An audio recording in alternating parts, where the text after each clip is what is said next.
حفیظ پاشا صاحب سے ہمارا رابطہ منقطع ہوا ہے، ان کی آواز نہیں سن پا رہے تھے۔ وزیر اعظم عمران خان کا بیان سامنے آیا اور اس میں ان کا یہ کہنا ہے کہ تنخواہ دار طبقے کے لیے مشکلات ہیں لیکن پاکستان میں کسان خوشحال ہے۔ اور وزیر اعظم عمران خان کہتے ہیں کہ کسی صورت لاک ڈاؤن کر کے اپنی معیشت کو تباہ نہیں کرنا۔ لاک ڈاؤن میں دہاڑی دار اور مزدور طبقہ کیسے گزارا کرے گا؟ سندھ حکومت سے کہیں گے کہ لاک ڈاؤن لگانا ہے تو ہمیں دوسری طرف بھی دیکھنا ہوگا۔ وزیر اعظم نے کہا کہ بچوں اور اساتذہ کی ویکسینیشن تک سکول نہ کھولے جائیں۔ ہم نے فیصلے صحیح کیے، مشکل فیصلے کیے، لیکن ٹائم پہ فیصلے کیے۔ اس کی وجہ سے ہم نے اپنے لوگوں کو بھی بچا لیا، اپنی معیشت کو بھی بچا لیا۔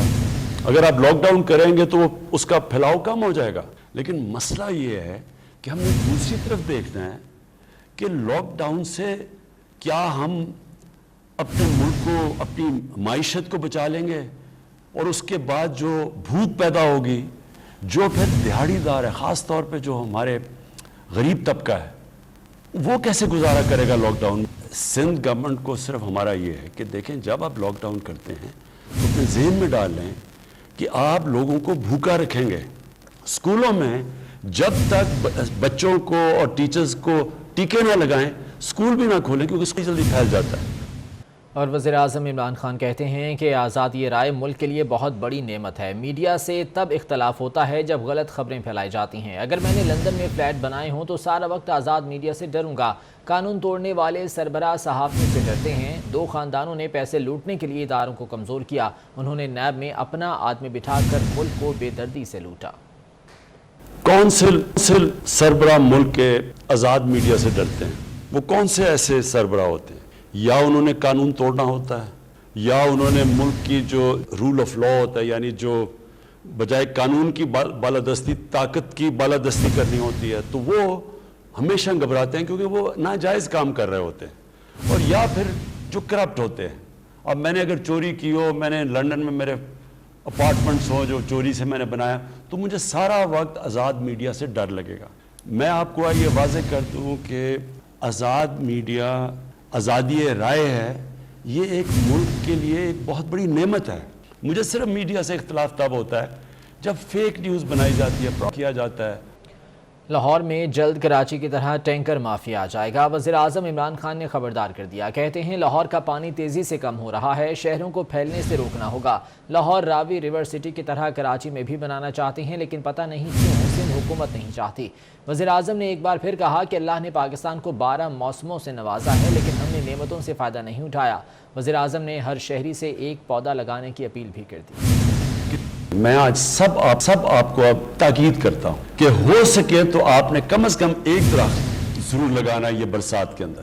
جس بے دردی سے ہم نے اپنے ملک میں اپنے جنگلات تباہ کیے ہیں، ہم نے درخت کاٹے ہیں، ہم نے کچھ سوچا نہیں اپنے آنے والی نسلوں کے لیے۔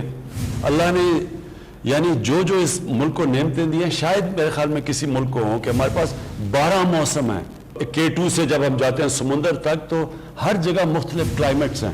پاکستان میں جو ہم 10 ارب درخت لگا رہے ہیں اپنی نسلوں کے لیے، اپنے ملک کو، اور یہ اس اللہ کا شکر ادا کر رہے ہیں اس کی نعمت کا دھیان رکھتے ہوئے جو نعمت ہے پاکستان۔ اب میں نے ہر جگہ آرڈر کیا ہے کہ ہر شہر کے ماسٹر پلان بنیں گے۔ ماسٹر پلان کا مطلب یہ ہے کہ شہر ایک حد سے آگے نہیں پھیلے گا، ہرے علاقے ختم ہوتے جا رہے ہیں، ان کو روک دیں گے شہروں کو۔ راوی سٹی کا مقصد کیا ہے؟ پہلے تو راوی کو بچانا۔ راوی ایک گندا نالا بن چکا ہے، اس کو ڈیم کر کے اس کا پانی اوپر لا کے لیک بنا کے، تاکہ لاہور کا پانی نیچے جا رہا ہے۔ لاہور میں تھوڑی دیر میں ٹینکر مافیا آ جائے گا جس طرح کراچی میں۔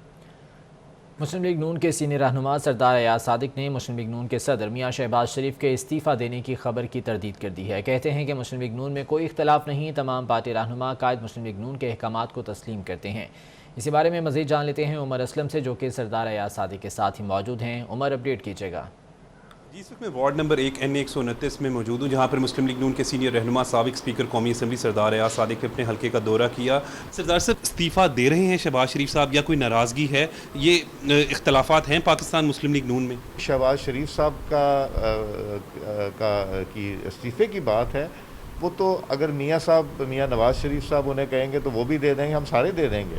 ہم میں سے کوئی چوکے گا نہیں، اور وجہ تو کوئی نہیں کہ کیوں شہباز شریف صاحب استعفیٰ دیں یا وہ، اور اگر وہ دیں گے وہ کوئی ایسا کام نہیں کریں گے جب تک وہ میاں نواز شریف ناراض ہیں؟ آپ تک کوئی ایسی اطلاعات آئی ہیں کہ شہباز شریف ناراض ہیں، خاموش ہیں؟ کیونکہ کشمیر الیکشن میں ان کا کوئی ایکٹیو پارٹیسپیشن دکھائی نہیں دی. کوئی ایسی چیز ہمیں نظر نہیں آئی جو کہ انہوں نے نیگیٹو بات کی ہو، یا کوئی ڈبل اوپینین کی بات کی ہو، یا سوچ کی بات کی ہو. کوئی ایسی چیز استعفے کی بات کوئی سوال ہی نہیں پیدا، کوئی ذکر ہی نہیں ہوا استعفے کا. مسلم لیگ نون کے سینئر رہنما سردار ایاز صادق کا کہنا ہے کہ مسلم لیگ نون میں کسی قسم کے کوئی اختلافات نہیں، نہ ہی صدر مسلم لیگ نون میاں محمد شہباز شریف نے کوئی استعفیٰ دیا. بہت شکریہ آپ کا. اور آزاد کشمیر قانون ساز اسمبلی کے نو منتخب رکن سردار تنویر الیاس کا کہنا ہے کہ کشمیر کے وزیر اعظم کا فیصلہ چیئرمین تحریک انصاف عمران خان کریں گے. اس حوالے سے نمبر 1 نمبر 2 کی کوئی لائن ہی نہیں تھی. بیرسٹر سلطان محمود کو ہمیشہ بھائی کہا، وہ قابل احترام ہے. نمبر 1 نمبر 2 کی تو کوئی لائن ہی نہیں تھی. اچھا مطلب اب آپ کو وزیر اعظم سمجھ لیں، آپ کو وزیر اعظم سمجھ لیں پھر. اگر وزیر اعظم کا فیصلہ تو چیئرمین تحریک انصاف نے کرنا ہے. لیکن سر آپ کے چہرے کے تاثرات بتا رہے ہیں آپ وزیر اعظم بن گئے. اللہ کرے آپ کی زبان میں بات. کبھی بھی نہیں، میں نے ہمیشہ ان کو اپنا بھائی کہا ہے. ہم نے کہا وہ ہمارے بھائی ہیں، پارٹی پریزیڈنٹ ہیں. ہم نے کبھی بھی ان کے خلاف ایک لفظ تک نہیں کہا. آج بھی وہ ہماری یہ قابل احترام ہے، ہمارے پارٹی کے پریزیڈنٹ ہیں. یہ کسی نے غلط انفارمیشن دی. آزاد کشمیر اسمبلی میں مشترکہ حکمت عملی کے لیے پیپلز پارٹی اور مسلم لیگ نون میں رابطے ہوئے ہیں. ذرائع کا کہنا ہے کہ وزیر اعظم، اسپیکر اور ڈپٹی اسپیکر کے لیے بھی مشترکہ امیدوار کھڑے کیے جائیں گے. آزاد کشمیر اسمبلی میں مشترکہ حکمت عملی کے لیے پیپلز پارٹی اور مسلم لیگ نون کے درمیان رابطہ ہوا ہے. ذرائع کا یہ کہنا ہے کہ وزارت عظمیٰ کے عہدے کے لیے اس کے علاوہ اسپیکر اور ڈپٹی اسپیکر کے لیے بھی مشترکہ امیدوار سامنے لائے جائیں گے.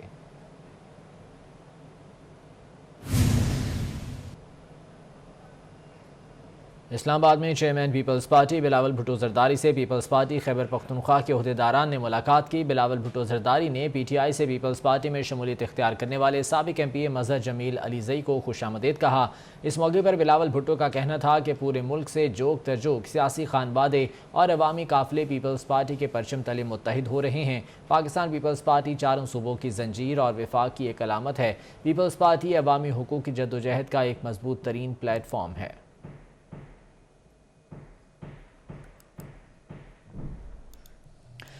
کل وزیر اعظم کو کرونا سے متعلق سفارشات پیش کریں گے. وفاقی وزیر اسد عمر اور ڈاکٹر فیصل سلطان نے میڈیا سے گفتگو کے دوران کہا کہ کرونا سے متعلق مشترکہ پلیٹ فارم میں وفاق اور صوبے شراکت دار ہیں. این سی او سی پورے ملک کو ایک ہی نظر سے دیکھتی ہے. وبا سرحدوں کو نہیں دیکھتی، ملک کے ہر حصے کو متاثر کرتی ہے.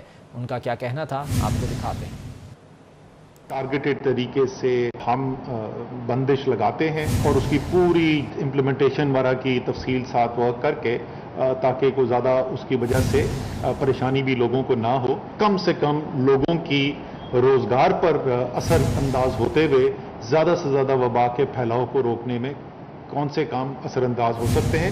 یہ والی جو لہر ہے، اس کی بنیاد جو بن رہی ہے وہ بھارتی ویریئنٹ ہے. وہ انتہائی تیزی سے پھیلتا ہے. شہر ٹارگٹ کریں گے جہاں پر ہمیں زیادہ خدشہ نظر آ رہا ہے. جو عمومی طور پر بڑے شہر ہیں اس کا بھی فیصلہ کل وزیر اعظم کے ساتھ میٹنگ کے بعد ہو جائے گا کہ کون سے ہم نے کر دے. جو کامیابی پاکستان نے حاصل کی اپنے لیے ہدف سیٹ کرنے کے لیے، وہ بڑے بڑے ممالک نہیں کر سکے. این سی او سی کے پلیٹ فارم کا کوئی سیاست سے تعلق نہیں ہے. گزشتہ ہفتے میں ایوریج اوسط اگر دیکھی جائے تو تقریباً دن کے 2-2.5 ہزار کیسز کے قریب ڈیٹیکٹ ہو رہے تھے، اور آپ نے دیکھا کہ گزشتہ 24 گھنٹوں میں یہ تعداد جو ہے وہ 5,000 کے قریب پہنچ گئی. جو پازیٹیوٹی کی شرح ہے وہ بھی تقریباً 8.8 ہے. اس سے یہ چیز واضح ہوتی ہے کہ نہ صرف کہ بیماری بڑی ہے، یہ چوتھی ویو جو ہے کرونا وائرس کی، یہ واضح طور پہ ہمارے سامنے، ہم اس کے تھرو گزر رہے ہیں. لیکن اس کے ساتھ ساتھ جو وہ دباؤ ڈال رہی ہے ہیلتھ کیئر سسٹم پہ، وہ بھی بڑا واضح ہے. اور ملک میں کرونا خطرناک حد تک پھیلنے لگا. گزشتہ روز 3 ماہ میں 5,000 سے زائد نئے کیسز سامنے آئے، جبکہ 9 مئی کے بعد مثبت کیسز کی سب سے زیادہ شرح رہی. گزشتہ 24 گھنٹوں میں مہلک وائرس 62 زندگیاں نکل گیا. کرونا کے مثبت کیسز کی شرح بھی 9% کے قریب پہنچ گئی. 24 گھنٹوں میں کرونا کے 5,026 نئے کیسز سامنے آئے. اور سعودی عرب نے 10 اگست سے عمرہ زائرین کو ملک میں داخل ہونے کی اجازت دے دی ہے۔ وزارت حج و عمرہ کے ترجمان حشام سعید کا کہنا ہے کہ صرف کرونا پابندیوں سے مستثنی ممالک کے زائرین کو ہی داخلے کی اجازت ہوگی۔ وزارت حج و عمرہ کے مطابق پہلے بیچ میں 20,000 سے زائد غیر ملکی زائرین کو عمرے کی اجازت ہوگی، جس کے بعد زائرین کی تعداد کو وقت کے ساتھ ساتھ بڑھایا جائے گا۔ سعودی میڈیا کے مطابق پاکستان، بھارت اور UAE پابندیوں سے مستثنی ممالک میں شامل نہیں ہیں۔ وزیر اطلاع سندھ ناصر حسین شاہ نے کراچی میں Clifton drive through vaccination centre کا دورہ کیا۔ پارلیمانی سیکرٹری برائے صحت قاسم سمرو، ڈپٹی کمشنر جنوبی ارشاد سودھڑ بھی ان کے ہمراہ تھے۔ ناصر شاہ نے دورے کے دوران سہولیات کا جائزہ لیا۔ مزید جان لیتے ہیں، محمد کامران ہمارے ساتھ موجود ہیں۔ کامران، اپڈیٹ کیجیے گا ناصر شاہ کے دورے کے حوالے سے۔ جی بالکل، صوبائی وزیر اطلاعات سندھ سید ناصر حسین شاہ نے Clifton drive through vaccination centre کا دورہ کیا ہے۔ اس موقع پر پارلیمانی سیکرٹری برائے صحت قاسم سومرو، ڈپٹی کمشنر جناب جنوبی ارشاد سردر و دیگر بھی ان کے ہمراہ موجود تھے۔ سہولیات کا جائزہ لیا اور ویکسین کے لیے شہریوں سے معلومات اس موقع پر ناصر حسین شاہ نے لی۔ اس موقع پر صوبائی وزیر کا کہنا تھا کہ 18 جولائی سے یہ جو ڈرائیو تھرو سینٹر ہے جو شہریوں کے لیے جو سہولیات فراہم کر رہا ہے، جیز بینک کے تعاون سے سندھ حکومت نے یہ ویکسینیشن سینٹر قائم کیا ہے۔ ناصر حسین شاہ نے مزید اس حوالے سے کہا کہ جیز بینک کی جو خدمات ہیں وہ اس کو حکومت سندھ کی جانب سے اس کو سراہا گیا اور بڑی تعداد میں اس کا اس حوالے سے کہنا تھا کہ بڑی تعداد میں شہری جو ہیں وہ ویکسینیشن سینٹر میں بہت شکریہ کامران اپڈیٹ کرنے کے لیے۔ میانمار میں بغاوت کے بعد فوج نے ملک میں نافذ ایمرجنسی کو مزید 2 سال کے لیے بڑھا دیا ہے۔ فوجی سربراہ من اونگ نے عبوری حکومت کے وزیر اعظم کا عہدہ سنبھال لیا۔ میانمار میں 6 ماہ قبل فوج نے منتخب حکومت کا تختہ الٹ کر اقتدار پر قبضہ کر لیا تھا۔ حال ہی میں قائم کی جانے والی نگران حکومت فوج کی حمایت سے تشکیل دی گئی ہے۔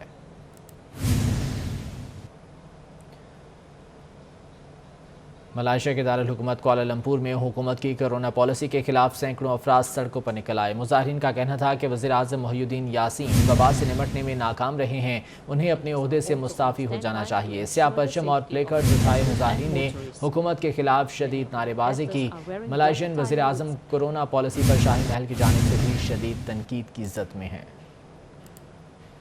ملائیشیا کے دارالحکومت کوالالمپور میں حکومت کی کرونا پالیسی کے خلاف سینکڑوں افراد سڑکوں پر نکل آئے اور احتجاجی مظاہرہ کیا۔ مظاہرین کا کہنا تھا کہ وزیر اعظم محی الدین یاسین وبا سے نمٹنے میں ناکام رہے ہیں۔